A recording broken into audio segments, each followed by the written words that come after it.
Welcome back to Open Line. We are talking about, continuing really our discussion here on several Open Line shows about criminal justice reform. Big topic.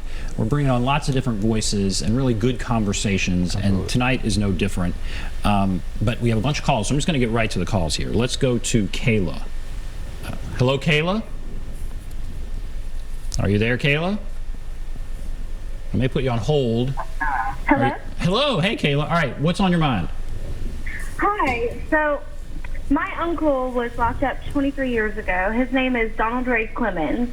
He has been a model prisoner. He is what should be known as a success in terms of rehabilitation for a crime that took place when he was 15 years old and he was charged as an adult. And he's been brought up for parole a few times, and I was wondering, how can a parole board sit there and keep denying him even though he has paid his dues and his time and just done everything to be successful there? He's got his GED, he's created programs, he's done everything he could to be a better person and learn from his mistakes. Okay. All right. Thank you. Do you all know this case? Do you know this case? Yeah, I know Dawn. Dawn is, I consider Dawn a friend. I was actually in prison with Dawn for many years. And Dawn's case is a tragedy because he was a youth. The interesting thing about his case is that he was actually given a clemency by Governor Bredesen. And Dawn has been going up in front of the parole board since 2011. He's gone in front of the parole board 5 different times, and every time he was put off for the seriousness of the offense.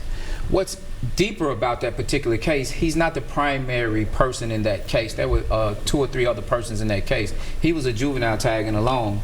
He didn't shoot a gun, didn't have a gun, and he was poor.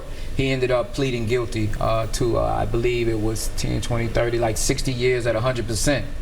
And his dad worked very hard, connected with the governor, and eventually got him a clemency. And it doesn't really make any sense to me that he's still in prison because he did receive a clemency, and he has been a model prisoner. He co-founded Project Return, and that is an insider or inmate organization that helps individuals reflect upon the choices that they made and find ways in which they can be better people. But in terms of what can be done, the only thing that can be done is that the parole board listens to the people and thinking about solutions. We need more people going into prisons and participating in parole hearings. We need more people in courts witnessing what's going on, because if you knew what was going on, maybe you wouldn't agree that your money is spent that way. But Don Clemens should not be in prison. He should not be in prison, and it makes no sense that he's still there. And now, I don't know this case that well, but if the parole board is listening to the victim's family, perhaps, I mean, that would maybe be a reason why he's not out. I mean, if the victim's family is coming and testifying and saying, I don't want him to be released early, then that might be what's happening. Right, and I understand that. And the very meaning of clemency is mercy. And he was given a clemency by Governor Bredesen, and the family comes in, and they have a right because that's the law. But at what point does a person get an opportunity to live a changed life? A person who has been transformed inside of prison, who is no longer the same. He was a kid. He wasn't even thinking straight. His brain was not where it is today. And the thing we know about brain science is the day I'm born, you can take a picture of my brain, and every year you take a picture of my brain, it's going to be a different picture up until I'm 25. So the victims or the survivors of crime, they do have a voice, but at what point does a person get an opportunity to live a changed life and give back to society? Let's go to Virginia. Hello, Virginia.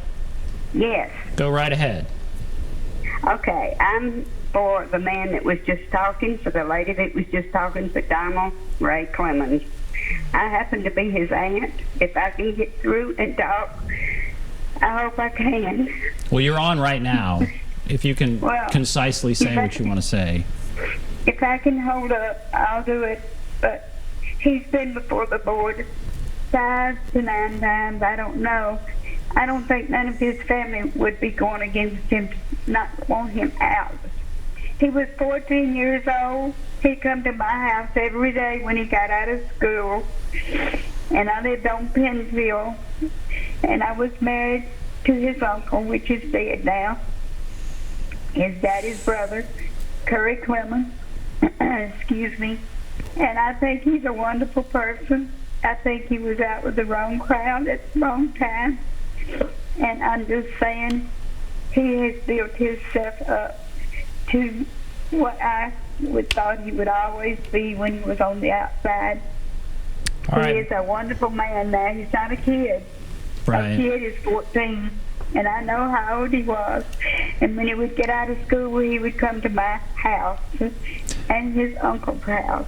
All right, Virginia, And thank you. Thank you for calling in. So we've had 2 calls about a specific case, and I'm going to go to one other call that might also... Stacy, do you have something to say here, Stacy? I do. Go right ahead.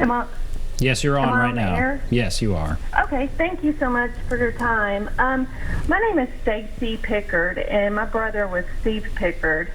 And there's been some half-truths presented tonight, and I just want to say that I was at every parole hearing except for one, but my family has been at every parole hearing. The last one, Donald Ray Clemens wasn't released because he was sneaking a cell phone in prison. He wasn't going by the rules in prison, so how can he go by the rules in our society or the rules of parole? So you're a family member of one of the victims, of a victim, and you were opposed to him getting out, right? I am opposed because, at one time, they always present all these things that he's doing. But if you're incarcerated and you can't go by the rules in prison, which is no cell phone, if you have a cell phone and you're breaking the rules in prison, why would you go by the rules of parole? All right, Stacy, thank you. So this is, I don't want this to go, which it kind of has, about one person. So I'm going to move it along. But we've had, this shows the emotion that just one case can bring. I'm going to go to one other call before we go to break here that I think won't be about this. Let's go to Dawn. Hello, Dawn. Yes, I got a real question to ask you, man. All right, go ahead. Just general information to the general public. Okay, if there's a person that's incarcerated, and just say if they have a family member or somebody who wants to do visitation, okay, if the person that wants to do visitation, just say if they have a felony on their record, they got a new question on the application of visitation form. Just say if they medium security or maximum security or even light security.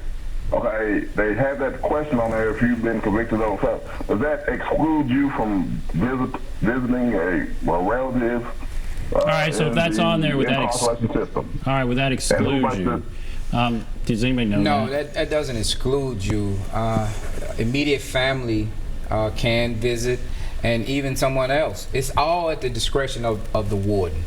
All right, thank you. All right, we're going to take a break. Come back, we'll take more calls. Take a break, be back right after this.